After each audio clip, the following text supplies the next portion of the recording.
Buenos días chicos, hoy os vamos a hablar de lo que es la trigonometría. Fíjense que le hemos puesto de nombre a este vídeo Trigonometría 1, ya que tendremos varios vídeos donde hablaremos de esta cosa que hasta ahora era desconocida. Ya os comenté en clase que la trigonometría lo que hace es, con ayuda de los ángulos y los lados correspondientes, es decir, con ayuda de triángulos, ¿vale? Pues hallar distancias que en principio son inaccesibles. Pues bien, primero vamos a definir lo que era un ángulo. Un ángulo es la región del plano comprendida entre dos semirrectas, con un origen común, es decir, con el vértice.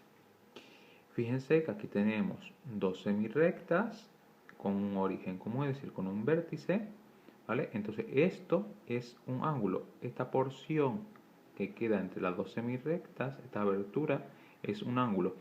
Si decimos que ese ángulo tiene medida positiva o que ese ángulo es positivo, si se mide en dirección contraria, o en sentido, mejor dicho, en sentido contrario a las agujas del reloj, al movimiento de las agujas del reloj.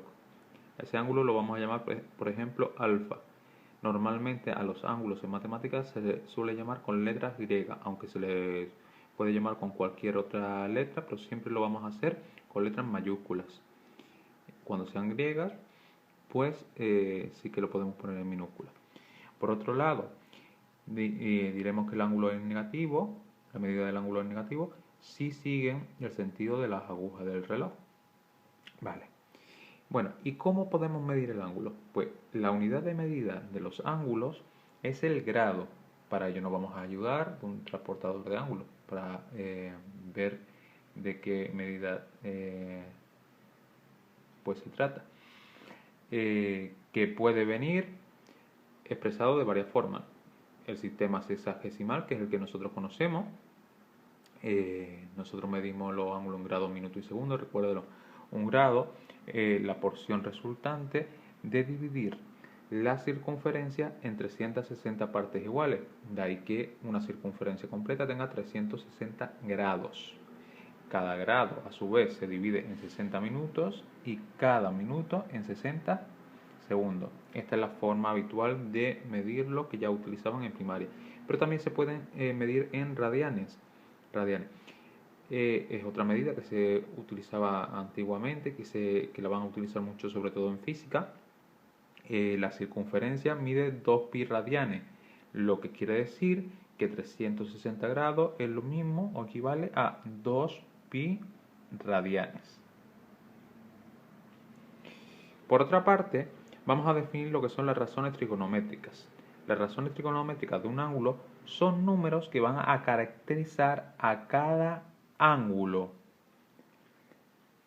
independientemente, ¿vale? De lo que explicaremos ahora con un dibujito. Y para definirlo vamos a hacer uso de triángulos rectángulos. Vamos a fijarnos. Tenemos aquí dos semirrectas, una abertura, este ángulo alfa. Si esta semirrecta fueran más grandes, pues podría trazar un triángulo rectángulo más grande. He trazado este mismo, ¿vale? Pero también lo puedo trazar más pequeño. Todos esos triángulos rectángulos, por el teorema de Tales, son triángulos semejantes. Y vamos a observarlo.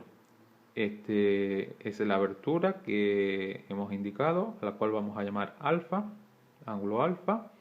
Después recuerden que en un triángulo rectángulo teníamos dos catetos y una hipotenusa.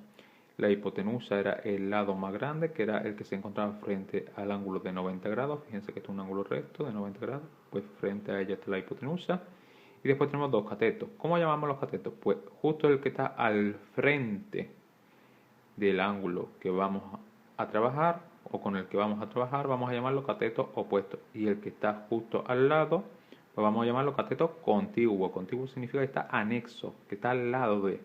Vale, pues dicho esto, definimos las razones. Seno de alfa como cateto opuesto partido hipotenusa. coseno de alfa, cateto contiguo, partido hipotenusa, y tangente de alfa como cateto opuesto, partido cateto contiguo. Decía que no importa el tamaño del triángulo si el ángulo alfa es el mismo, es lo que yo venía a decir aquí. Da igual que yo esto lo corte aquí, que lo corte más allá. ¿Por qué? Porque esos triángulos son semejantes. Entonces, al ser los triángulos rectángulos respectivos semejantes, las razones trigonométricas no variarán. Bueno, hasta aquí el primer vídeo y espero que hayan podido hacer los ejercicios que se os indica con ayuda de todo esto que acabo de trasladar. Buen día.